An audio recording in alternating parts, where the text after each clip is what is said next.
मियाँ में दरा मोट बख्श कर बुशाइयों तू घणन जो घोट पर मूवर तू ही हेकड़ो या अल्लाह। अज सफ़र सखी सचल साईं सरदार जे मज़ार ते महफ़िले दुरूद पाक साईं एडो के ढाई कोरट मुजाहिदन साईं जे तरफों ये हर साल वांगे हिन साल भी महफ़िल थी जंहिंमें आशिकन जेके दुरूद ॾिना क़ुरान जा ख़त्म ॾिना 95 लख दुरूद ऐं 40,000 ऐं दुरूद किरोड़ी ऐं क़ुरान जे ख़त्म पाकनि जे सदके अॼो को मुजाहिदन साईं जो ख़ैर पंहिंजी बारगाह में उहद जबल जेॾो लिखण क़बूल फरमा। मुजाहिद हुसैन फुलपोटरो साईं के साईं जे अबे अमा के साईं बाबा साईं जो बाबा साईं पुलिस ऑफिसर बाबा अली ॾिनो फुलपोटरो साईं वॾेरो गुलाम शबीर साईं ऐं साईं वजा ओ मौला साईं जो ख़ैर पंहिंजी बारगाह में क़बूल मंज़ूर फरमा। एडो के ढाई कोरट मुजाहिदन साईं के ओ मौला सचल साईं जो वास्तो थी ऐं अम्मा ज़ैनब जो वास्तो थी क़यामत ताईं आबाद करे रोज़ीअ में गईबी ज़ाहिरी गंज गंज अता फरमा। ओ मुंहिंजा अल्लाह तोखे उन घड़ीअ जो अॼु वास्तो थो ॾियां जॾहिं मज़लूम करबला जो काफ़िलो करबला खां कूफे ऐं कूफे खां शाम पुगो हिक जाइ ते मासूम बीबी सकीना इमाम सज्जाद जे वेझो वञी ऐं चवण लॻी भा सज्जाद शिमरे खे चओ मूंखे ताना न ॾे मुझे मौला पुछो सकीना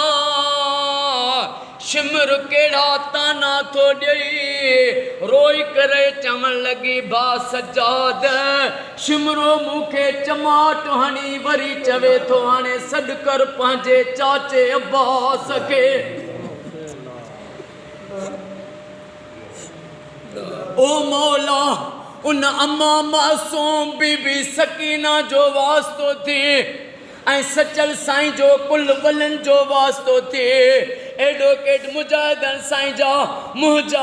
ऐं जेके भी सचल साईं जे दर ते आया असां सभिनी जा बेड़ा पार फरमा। ओ मौला जेके परेशानियुनि ॾुखनि सभिनी जा ॼाणी थो सभिनी जूं परेशानियूं तकलीफ़ूं दूर कर ऐं दिलनि जूं जाज़ तमन्ना पूरियूं फरमा। ओ मौला साईं जो मुजाहिदन साईं जो जेके वकील साहब आयो ऐं गाओ साहब आयो इन्हनि खे इन्हनि जे घर वारनि खे क़यामत ताईं आबाद फरमा। ओ मौला साईं गुलाम शबीर सोनारो अब्बासी साहब खे ऐं साईं जेके सहाफ़ी साहब आयो हाकिम अली रिंद साईं खे हाजी पहवर साईं बाबा खे ऐं जुमिले असां सभिनी खे मौला ऐं सभिनी जे बचड़नि खे आबाद फरमा। सचल सरदार जो वास्तो थी जेके बीमार आहिनि उन्हनि खे शफ़ाअत फरमा बे औलादनि खे औलाद अता फरमा बेरोज़गारनि खे रोज़ी अता फरमा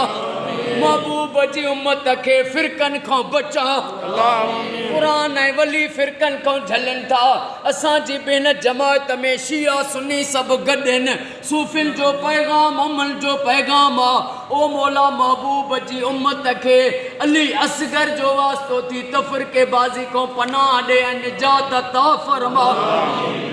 फ़लस्तीन जी मदद फरमा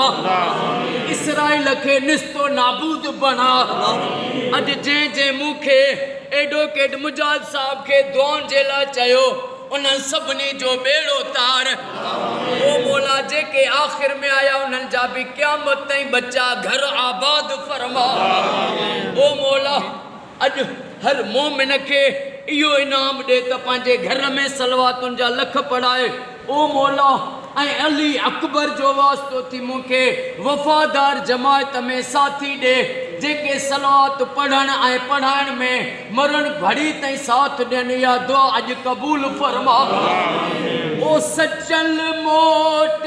सॾन ते विथियों न विझ जन अल्लाह गुलाम है दर गए रजा लोडे ला कज जन अल्लाह सचल मोट सडन ते विथियों न विझ जन अल्लाह ओ सुना सचल साईं सरदार असां तुझे दर सवाली तू अल्लाह जी बारगाह में सवाली थे एडवोकेट मुजाहिद साईं जो ऐसा सभनी जो अज बेड़ो तार अल्लाह तो के कुल वलन जो वास्तो थी असां सभनी जो बेड़ो तार इन्नल्लाह व मलाइकतहु युसल्लूना अलल नबी या अय्युहल्लज़ीना आमनू सल्लु अलैहि व सल्लिमू तस्लीमा अल्लाहुम्मा सल्लि अला मुहम्मद व आले मुहम्मद ऐ मौला मुहम्मद आले मुहम्मद जो वास्तो थी अज जेके सचल साईं जे दर ते मुंहिंजूं अमड़ियूं भेनरूं न्याणियूं आहियूं उन्हनि जा बि बेड़ा पार फरमा ला इलाहा इल्लल्लाह मुहम्मद रसूल अल्लाह नारे हैदरी